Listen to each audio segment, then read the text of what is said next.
Today we are alive to talk about a multitude of multitudes. And those multitudes include certain things that are currently going on in Syria. David, do you know what's going on in Syria? Some sort of bloodbath. That's all about all I know. Some sort of bloodbath. But what do we expect with the jihadis going up against a bunch of previous generation Shia jihadis, and then you've always got a ton of people caught right in the middle of Islam's violent clashes with itself. Yeah, well, the thing is, so I had great hopes that this new government that has just defeated the Assad regime and taken over would be a very, very peaceful government. I had big hopes.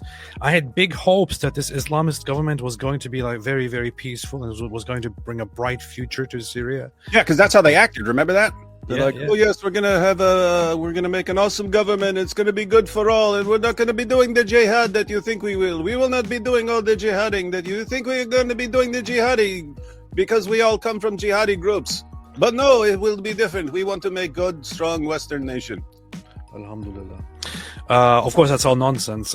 David and I were among many others who, even then, when the assault began of this organization, of the current leader Jolani and the others to take over, we said that this is not going into a good direction, and that this is an Islamist terrorist organization that is taking over, and that this Islamist terrorist organization is not going to be nice, it's not going to be kind, that they are going to be oppressors and so on. We said it a long time ago. Yeah. And some people were like, no, they're different. No, they're not different. Yeah, and we had the ongoing issue of people will point out, hey, what a dirtbag Assad was. And we pointed out, guys, definitely did some super slimy, evil things. The dude is a dictator. But people keep making the same mistakes in Middle Eastern nations. Get rid of the dictator, and then freedom and democracy will come. And no, you get rid of the dictator, and you get a bunch of jihadis scrambling for power and destroying everything in the population. Right. Yeah. It's exactly what happened in Iraq. Get rid of Saddam, then peace and democracy will flourish. And you got ISIS, is what you got. Yeah, as sad as the situation was when there was a dictatorship that was working on behalf of Russia and putting people in their place and in camps and torturing them and so on. The jihadists. Did people really not see that coming? It's just so ridiculous. Yeah.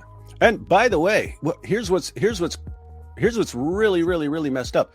It's the exact same problem. What's called the source of this problem? It's the exact same thing that causes Europeans to want to bring in millions of people from the other parts of the world. It's become ingrained in the Western mind that human beings are all the same and they all just want freedom and democracy and stuff. It took many generations to get the kind of people who really loved freedom and democracy and celebrating human rights and so on. It took a long time to get people to that mentality.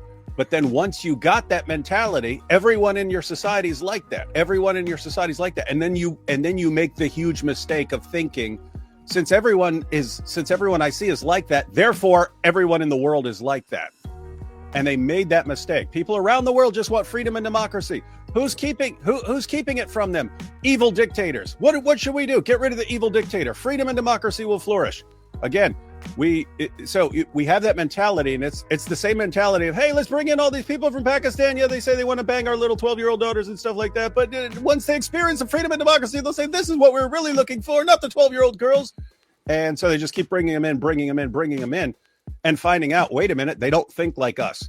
They don't have the same goals as us. They don't want the same things as us. And this doesn't seem to be leading to a greater appreciation for freedom and democracy. So that's what we do over here. But then we do the same thing in other countries. We say, hey, let's just get rid of the evil dictator and freedom and democracy will flourish because all the people there are just like us and they all just want freedom and democracy. And so we get rid of the dictator and they instantly start blowing each other up. Hey, wait a minute.